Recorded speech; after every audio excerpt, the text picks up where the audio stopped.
Глава 241. Селянь испуганно схватился за Хуачена. Саньлан.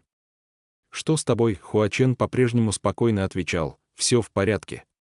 Просто немного перестарался». Селяня его ответ поверг в смятение.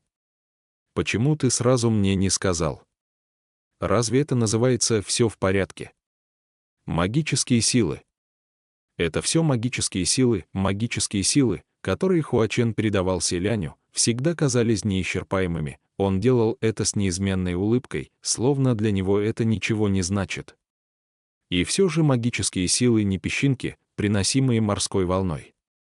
Как они могут быть неисчерпаемыми? Нельзя винить Хуачена в том, что сразу не сказал. Принцу оставалось винить лишь самого себя, что совершенно об этом не подумал.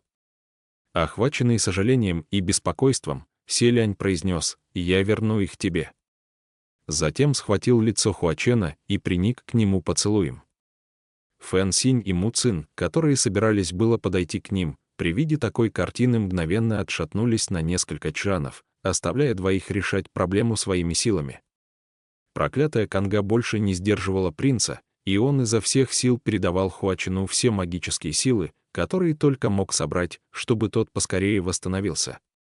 Но отстранившись после долгого поцелуя, селянь обнаружил, что красные одежды Хуачена на рукавах и его серебряные наручи остались прежними и даже сделались еще более прозрачными. Селянь застыл, в его сердце закрался панический страх. Он невольно снова попытался поцеловать Хуачена, но тот оказался быстрее, первым обхватил ладонями лицо принца, оставил на губах легкий поцелуй и с улыбкой произнес: «Я, конечно, очень рад, что ГГ проявил инициативу, но все же нет нужды передавать мне магические силы.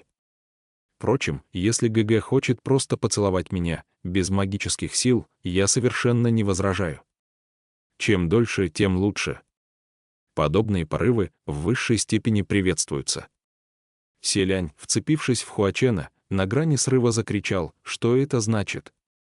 Мне просто придется немного отдохнуть, ничего страшного, ГГ, не надо бояться». «Как я могу не бояться?» Селянь схватился за голову. «Я сейчас с ума сойду, зная Хуачена, он не позволил бы селяню увидеть себя в таком состоянии, и если бы проблема не была действительно серьезной, настолько, что ее уже невозможно скрывать, столько магических сил, что хватило разбить проклятую кангу, но сколько же именно их было? Наверняка можно без преувеличения назвать их поток безбрежным морем, бесконечной рекой. Но разве для самого Хуачена это могло пройти бесследно? С каким трудом селянь наконец разделался со всеми навалившимися бедами. Объяснился с Фэн Синем и Му Цином. Избавился от проклятой канги, что сдерживало его 800 лет. Признался Хуачену в том, в чем все время хотел, но никак не решался признаться. Но когда селянь, улыбаясь от души, примчался наконец к Хуачену, тот встретил его в таком состоянии. Как принц мог не бояться? Он испугался до безумия. Фэн Синь и Му Цин, почувствовав неладное, издалека позвали: «Ваше Высочество». «В чем дело?» И даже подбежали на несколько шагов ближе, но все же из-за некоторых обстоятельств остановились на полпути, не решаясь вмешиваться без спроса. Селянь совершенно не замечал никого вокруг, только крепко держал Хуачена, и сердце его, казалось, вот-вот остановится от страха. Что же делать? Хуачен тихо вздохнул, протянул руки и снова заключил принца в объятия. «Ваше Высочество, я все время присматривал за тобой». Он второй раз произнес эту фразу, только теперь еще нежнее.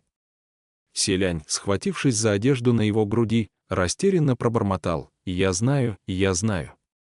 Но что же мне делать теперь?» Хуачен изящными пальцами осторожно поправил растрепавшиеся волосы селяня.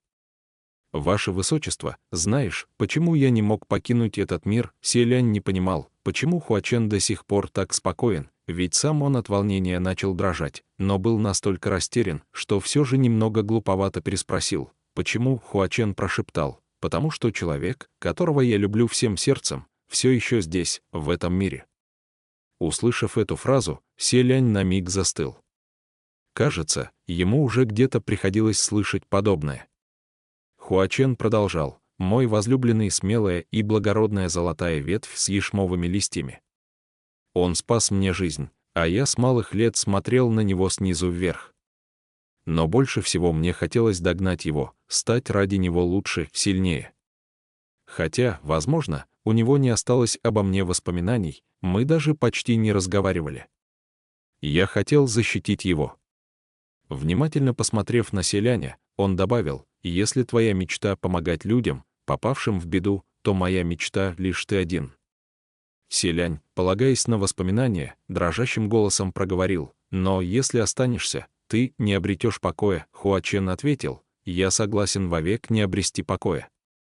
На короткий миг дыхание селяня остановилось.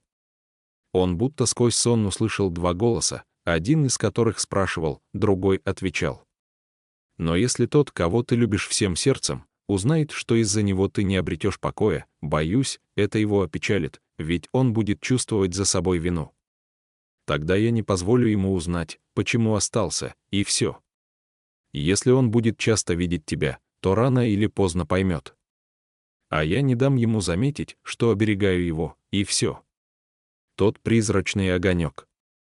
Слабый призрачный огонек, который селянь купил за пару монеток в ночь разукрашенных фонарей.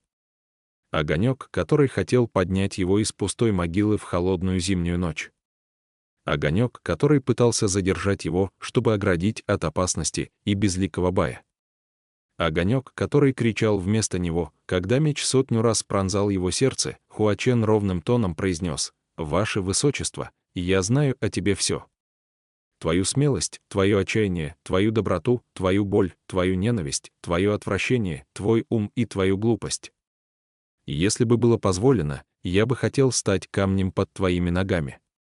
Мостом, который ты разрушишь, перейдя по нему через реку. Мертвым телом, по которому ты заберешься наверх.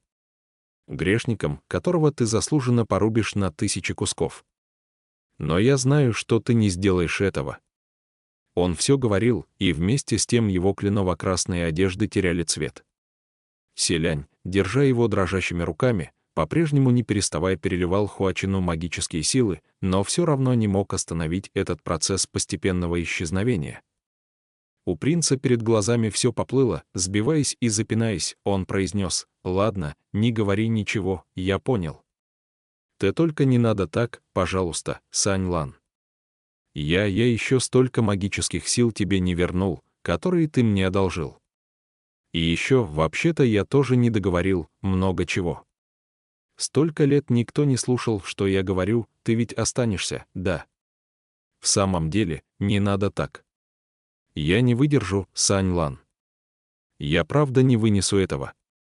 Дважды, это случалось уже дважды. Я не хочу, чтобы это повторилось в 3-й раз.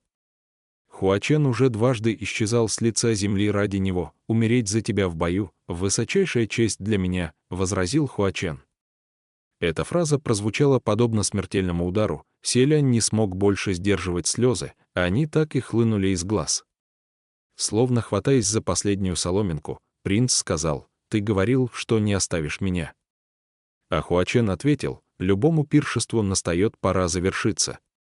Селянь низко-низко опустил голову, не в силах выдавить ни слова из-за боли, охватившей грудь и горло. Затем над ним раздался голос Хуачена: «Но я никогда тебя не оставлю». Селянь резко поднял голову. Хуачен сказал ему: «Я вернусь. Ваше Высочество, верь мне». Он говорил так уверенно, но его бледное лицо при этом тоже начало терять цвет, становясь прозрачным. Селянь протянул руку, чтобы коснуться лица Хуачена, но пальцы прошли сквозь него. Принц застыл и снова вскинул голову. Взгляд Хуачена был нежным и обжигающим, единственный глаз наполнился бесконечной любовью, молча глядя на принца. Кажется, Хуачен что-то сказал, но беззвучно. Не желая смириться, Селянь потянулся к нему, чтобы обнять, чтобы расслышать, но не успел схватить покрепче, как тот, кого обнимал принц, и кто обнял принца в ответ, исчез. Прямо на его глазах Хуачен мгновенно рассыпался 1000 серебристых бабочек, обернулся ярким звездным вихрем, который нельзя ни обнять, ни удержать. Руки Селяня поймали лишь пустоту, и он замер в таком положении, неподвижно. Быть может, просто не осознал, а может, не мог пошевелиться, но принц, широко открыв глаза, просто остался сидеть на коленях среди этого вихря из бабочек, подобного иллюзии или сну. Фэн Синь и Му Цин, которые совершенно не ожидали, что все так повернется, побледнели и бросились к селяню с криком: «Ваше Высочество!» Фэн Синь подбежал первым. Почему вдруг такое случилось?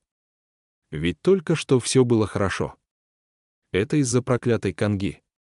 Му Цин на хромых ногах попытался подпрыгнуть, но ничего не получилось, поэтому он просто задрал голову и прокричал серебристым бабочкам: «Собиратель цветов под кровавым дождем! Прекрати шутки шутить! Если еще жив, сейчас же появись!» Ответа от бабочек, разумеется, не последовало, они покружились немного и, помахивая крыльями, полетели к небу. Фэн Синь попытался поднять селяня, но тот остался сидеть. Не зная, что делать, Фэн Синь спросил его: «Мы можем чем-то помочь?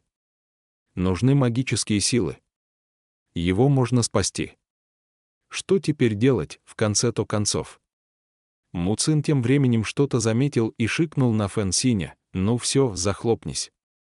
Ничего делать не нужно». Небо, полное мерцающих серебристыми искрами крыльев бабочек. Точно как в ту ночь их первой встречи после расставания длиной в 800 лет. Одна бабочка неторопливо приблизилась и коснулась поочередно тыльной стороны ладони, щеки, лба селяня. Словно движимая бесконечной привязанностью, она будто говорила с ним на одной ей понятном языке. Принц оцепенело вытянул руку, позволяя бабочке сесть к нему на палец. Бабочка, кажется, очень этому обрадовалась, захлопала крыльями и в самом деле присела на руку принца. Но лишь ненадолго, вскоре, и она улетела по ветру. Только на том месте, где сидела бабочка, на третьем пальце селяня осталась красная нить, яркая, как и прежде. А дальше все. Все. Пэймин наконец не выдержал: «Нет. Как это все? Даже я, профан в таких вещах, совершенно четко вижу, что это не все». Му Цин с ехидной ухмылкой поставил на стол толстенную стопку счетных книг и сказал: «Я так высчитал, на этом все. Могу прямо при вас посчитать снова, слушайте внимательно, генерал Пэй, вычесть 888 десятков тысяч добродетелей, прибавить 666 десятков тысяч, прибавить еще 1720 десятков тысяч, снова отнять», — вмешался Фэн Синь. «Ладно, хватит считать. Что получилось, то получилось, ошибки тут нет, но мы наверняка немало упустили. Ведь все равно ничего не сходится». Му Цин пожал плечами. «Значит, я тут ни при чем, ведь я не ошибся в расчетах. Может, найдете кого-нибудь другого на роль счетовода? Если бы я знал, что так выйдет, не стал бы соваться не в свое дело». После разрушения столицы бессмертных, разбросанные по свету и предоставленные сами себе небожители с огромным трудом вновь собрались вместе, отгородили себе территорию на вершине горы Тайцан, куда не забираются простые смертные, и основали временные чертоги верхних небес.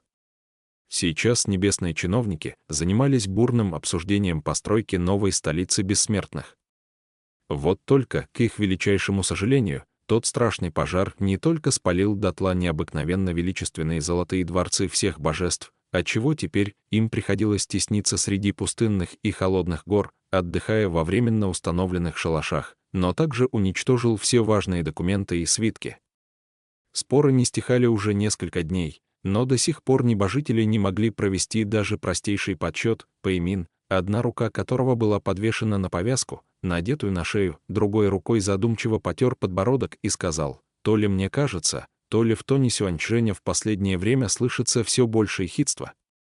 Фэн Синь ответил ему: «Разве он не всегда был таким? Просто теперь ему лень строить из себя приличное божество». Му Цин закатил глаза, а остальные, тыча в него пальцем, вынесли вердикт: «Безобразие». Тогда Му Цин развернулся и вышел. Цюаньчжэнь, вовсе забинтованный с ног до головы и потому походящий на Цунцзы в форме человека, из которой торчала лишь копна взлохмаченных кудрявых волос, пробормотал сквозь ткань: «И что нам теперь делать? Кто будет счетоводом?» Все принялись играть в гляделки, кашлять и тихонько отступать назад. Никому не хотелось заниматься этим трудным и неблагодарным делом. Глядя на все это, Пэймин вздохнул. Эх, вот бы здесь была Лин Вэнь. Что ни говори, а она лучше всех справлялась с канцелярскими делами, держала все эти бесконечные записи в голове, так что дворцу Лин Вэнь и пожар не страшен. Она бы высчитала все за день. Промучившись столько времени на этой чертовой горе, все давно поняли, что это чистая правда, просто не решались говорить вслух.